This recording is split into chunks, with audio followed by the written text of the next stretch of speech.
Bonsoir Madame Diaz, vous représentez Marine Le Pen. Merci d'avoir répondu à notre invitation de l'association de citoyens contre les déserts médicaux. La problématique d'égalité d'accès aux soins est un sujet majeur pour les Français qui les préoccupe dans le cadre de cette élection présidentielle. Cette inégalité d'accès aux soins est une réalité et provoque une diminution de l'espérance de vie de 2 ans en moyenne en zone sous-dotée, selon l'étude d'Emmanuel Vigneron, géographe. Les chiffres de la densité de médecins généralistes pour 10 000 habitants parlent d'eux-mêmes. On est à 6,08 en Sarthe pour 10 000 habitants, 6,49 dans l'Orne, ici en Mayenne 6,32, mais on peut voir aussi des densités qui tournent à 7,18 en Charente, alors que la moyenne nationale est de 8,44 pour 10 000 habitants. Il y a des zones qui sont suffisamment bien dotées, comme les Bouches-du-Rhône, avec une densité de 12,43 médecins généralistes pour 10 000 habitants. Depuis peu, un problème supplémentaire vient se greffer au manque de médecins de ville, à savoir les fermetures des services d'urgence de plusieurs villes, comme ici à Laval. Ce fut le cas le 7 et 8 mars, et hier et avant-hier également. Pourtant, l'ensemble des Français qui vivent dans une zone sous-dotée ou dans une zone suffisamment dotée sont égaux face à l'impôt et aux cotisations sociales. Chaque Français est protégé par la Constitution qui garantit l'accès à la santé pour tous. Alors nous attendons des propositions concrètes et réalisables pour les 5 prochaines années. Vous avez la parole.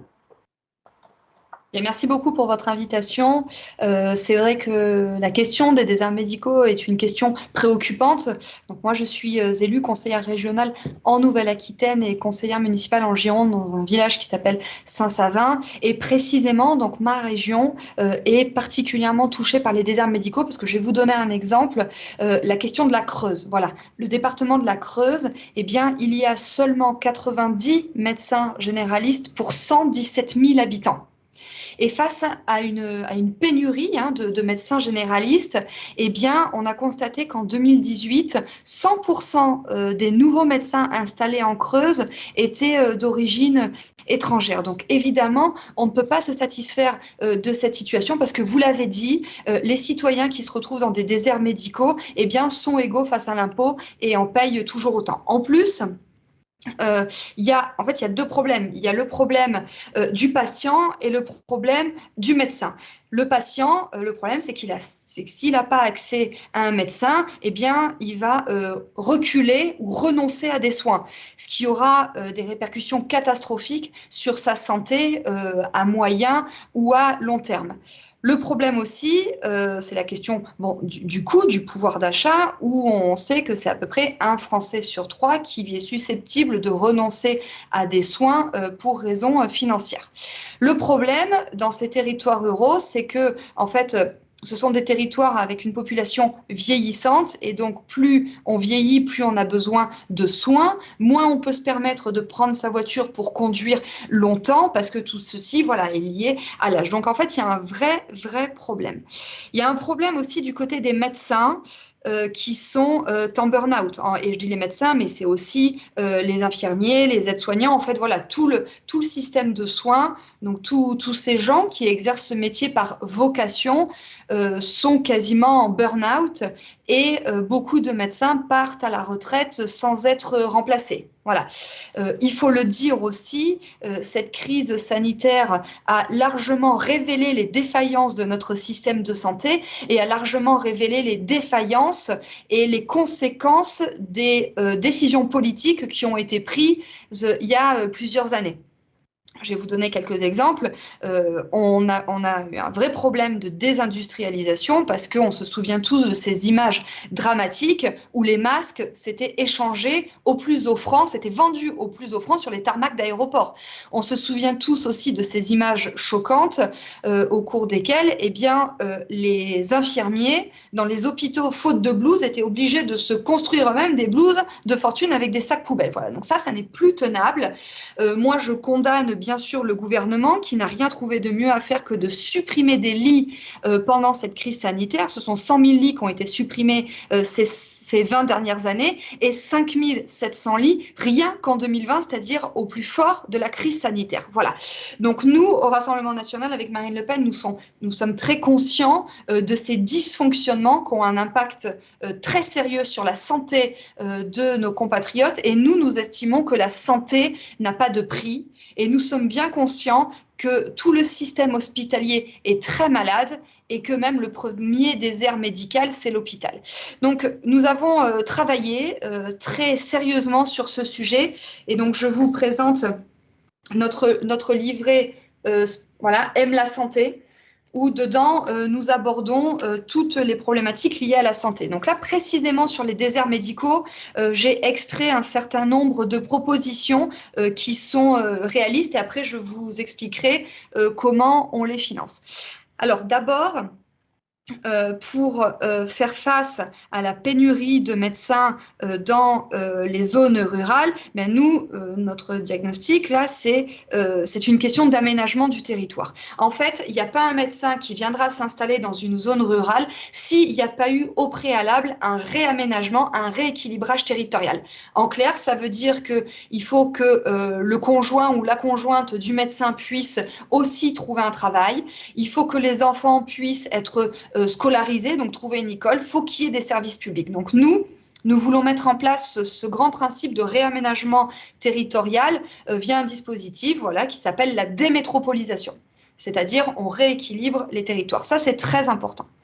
Ensuite, il faut que l'on identifie les zones de déserts médicaux. Une fois qu'on aura identifié ces zones, nous proposons que la tarification ce ne soit pas le même prix en fait pour, par exemple, Bordeaux et pour, par exemple, Guéret. C'est-à-dire qu'il faut un taux de remboursement fixé par la sécurité sociale automatique, c'est-à-dire que ça soit ni aux patients d'entreprendre les démarches, ni aux médecins de se rajouter de la complexification administrative. Voilà. Donc la question du taux de remboursement par la sécurité sociale, c'est quelque chose que nous pouvons mettre en place très rapidement. Ensuite, et là ça reprend un peu ce que je disais sur la question de l'aménagement territorial, il faut développer tout ce qui est télé, donc télémédecine, téléconsultation, et donc ça passera par la limitation de la rupture, de la fracture territoriale en termes de numérique.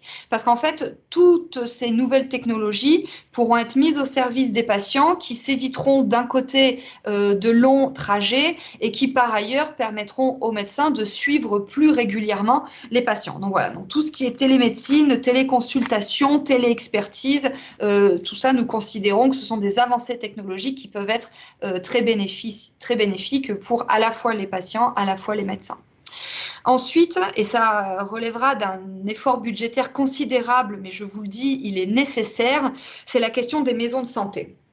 Voilà, il faut développer en partenariat avec les collectivités territoriales les maisons de santé pour quelque part soigner un peu les petites urgences ou alors la bobologie. Ça permettra aussi de désengorger les hôpitaux. Bien sûr, il faut augmenter le nombre de places en fac de médecine et à mon avis, il faut encourager les stages des internes en zone sous-dotée. Voilà, parce que peut-être qu'un médecin qui aura été réalisé son stage en zone sous-dotée se plaira localement. En général, il sera très bien accueilli par la population et donc il aura plus de chances d'y rester. Pour les patients, quelque chose de très important aussi, c'est la question de la prévention. C'est la raison pour laquelle nous voulons mettre en place des visites médicales scolaires régulières et surtout une sensibilisation aux éventuels problèmes qui peuvent être rencontrés parce que plus un problème de santé sera diagnostiqué tôt, plus il pourra être pris en charge rapidement et donc évitera d'avoir des conséquences graves. Voilà. Et enfin, pour pas être trop longue, il y a aussi l'élargissement des compétences qu'on peut mettre en place pour, par exemple, les pharmaciens ou les sages-femmes. Voilà, donc en fait, je pense que tout ce dispositif, toutes ces mesures que je vous présente, à mon avis, amélioreront le quotidien des médecins, mais aussi des patients et surtout permettront de résorber les déserts médicaux. Donc là, ces mesures que je vous ai annoncées, elles ont un coût. mais il n'y a pas de problème, nous les avons financés parce qu'en fait, tous ces investissements qui vont être accordés pour la médecine, pour lutter contre les déserts médicaux, eh bien, vont être financés par exemple par des économies saines.